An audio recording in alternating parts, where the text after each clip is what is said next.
नमस्कार. श्री स्वामी समर्थ. खूपच उशीर झाला आहे, आज 9:30 होऊन गेले घरी यायला.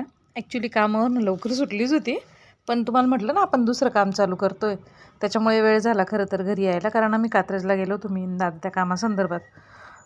बरं असो, आज आपण करतोय झटपट एकदम टेस्टी तयार होणारी मुगाई डाळीची खिचडी. 1 वाटी तांदूळ, अर्धी वाटी डाळ आणि अगदी कमी साहित्यात तयार होणार.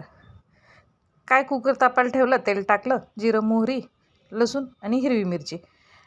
हिंग टाकायचं आहे, ह्याच्यात हिंगाची फोडणी छान लागते. कोथिंबीर टाकली, धने जिरे पावडर टाकली, हळद टाकली, बस. याच्यात मसाला वगैरे काही पडत नाही. कांदे बिंदे टोमॅटो काहीच कापायची गरज नाही. डाळ तांदूळ धुवून टाकले, चवीपुरतं मीठ टाकलं, परतून घ्यायचं आणि पाणी टाकायचं. झाला कुकर तयार. 3 शिट्या केल्या, फरफर. भूक इतकी लागलेली होती की थोडंसं कुकरवर पाणी टाकून कुकरची वाफ काढून घेतली थंड करून. आणि मग काय, मस्त खिचडी घोटून घेतली चांगली. घोटलेली खिचडी चांगली लागते मुगाची डाळीची.